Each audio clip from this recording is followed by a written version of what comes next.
ओबीसीच्या आरक्षणासाठी आपण निश्चित मांडलं पाहिजे, कारण हे संविधानिक अधिकार आमचे आहेत आणि संविधानिक अधिकार असताना जर तुम्हाला ही लढा आम्ही जे प्रतिनिधी निवडून दिलेले आहेत, लोकसभेमध्ये असतील विधानसभेमध्ये असतील, हे आमच्यासाठी काय करतात आहेत हा प्रश्न आपण आपला प्रत्येक लोकप्रतिनिधीला विचारला पाहिजे। आमची पुढची लढाई ही राहील ओबीसी आरक्षण समितीच्या वतीनं आमची ही लढाई राहील की आम्ही प्रत्येक जनप्रतिनिधीच्या दारी प्रश्न मांडला पाहिजे आणि त्याच्यावर चर्चा घडवून आणली पाहिजे आणि आम्हाला न्याय दिला पाहिजे। हे आम्ही प्रत्येक जनप्रतिनिधीच्या दारी आंदोलनाला न्याय दिला नाही तर आंदोलन भयंकर तीव्र पूर्ण महाराष्ट्रभर होईल आणि संपूर्ण ओबीसी समाज रस्त्यावर होतील याचा मला ठाम विश्वास आहे। ओबीसीला वेळ लागेल, परंतु एकदा जर ओबीसी जागी झाला तर या सरकारला दुसरा कुठलाही पर्याय राहणार नाही। यांना पडताळणी थोडी होईल, ही परिस्थिती होईल, याला भला वेळ लागेल पण निश्चित झाल्याशिवाय राहणार नाही। एवढं बोलतो आणि थांबतो। जय ओबीसी, जय ओबीसी, जय ओबीसी। हॅलो, ओबीसीची जनगणना, ओबीसीची जनगणना अरे होत कशी नाही, अरे होत कशी नाही। ओबीसी एकजुटीचा, ओबीसी एकजुटीचा, ऊट ओबीसी जागा हो, ऊट ओबीसी जागा हो, ऊट ओबीसी जागा हो। एकच पर्व, एकच पर्व,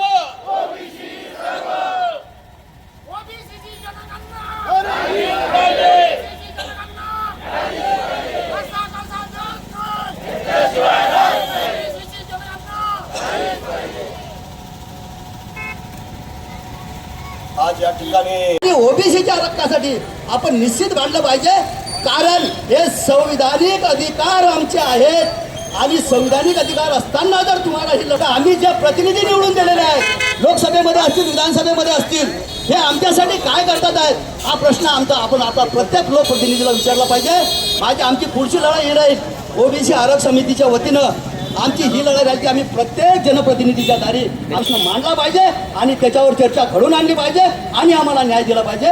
हे आम्ही प्रत्येक जनप्रतिनिधीच्या दारी आंदोलनाला न्याय दिला नाही तर आंदोलन भयंकर तीव्र पूर्ण महाराष्ट्रभर होईल आणि संपूर्ण ओबीसी समाज रस्त्यावर होतील याचा मला ठाम विश्वास आहे। ओबीसीला वेळ लागेल, परंतु एकदा जर ओबीसी जागी झाला तर या सरकारला दुसरा कुठलाही पर्याय राहणार नाही।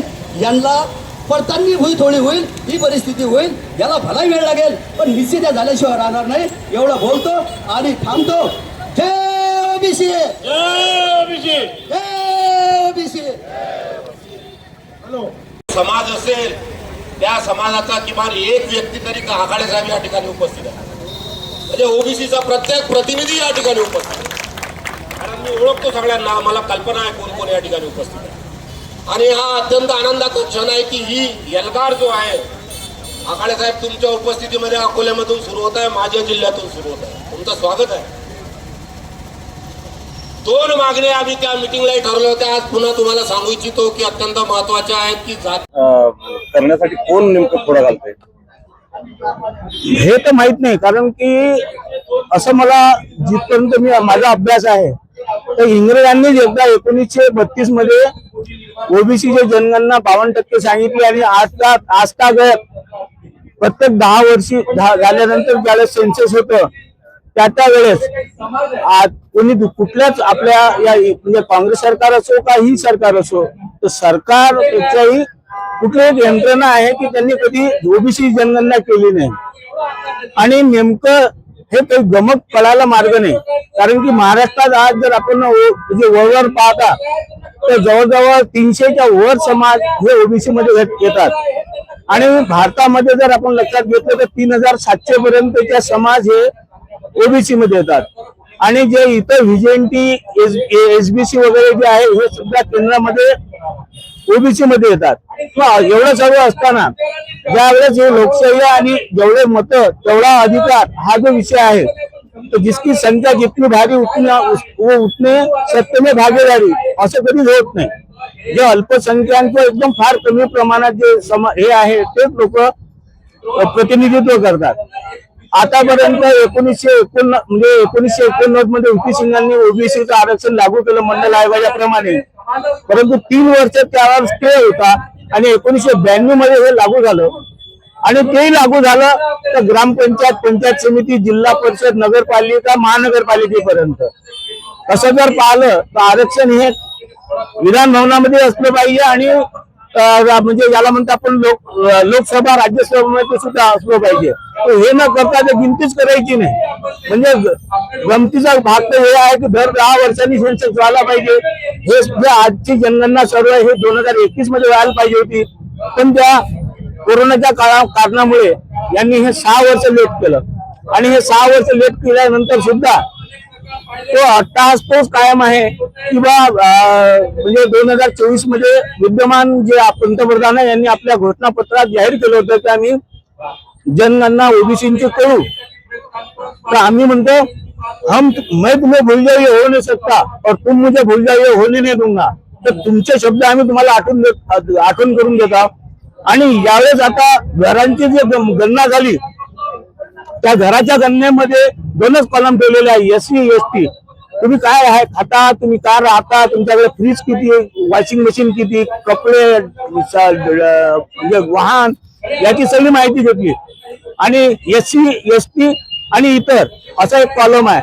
इतर मध्ये सर्व आले SC ST सोडून. आंदोलनाची पुढची दिशा हीच आहे की आम्ही आता हे प्रतिकात्मक होतं, याच्यानंतर आम्ही रस्त्यावर उतरू, त्याच्यातही ऐकलं नाही तर पुन्हा आम्ही तुम्हाला विधान भवनावर धडक देऊ, लोकसभेवर आम्ही धडक देऊ, तिथे ऐकलं नाही तर आम्ही बहिष्कार करू या जनगणनेचा.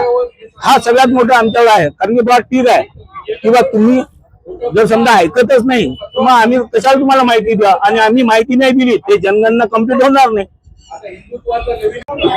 या ठिकाणी आज जे ओबीसींचं धरणे आंदोलन या ठिकाणी संपन्न होत आहे, तर ओबीसींची मागणी अशी आहे की या देशामध्ये जी जनगणना सध्या सुरू आहे त्यामध्ये अनेक वर्षापासूनची आमची जी दीर्घकाळापासूनची मागणी आहे की ओबीसीची जनगणना झाली पाहिजे.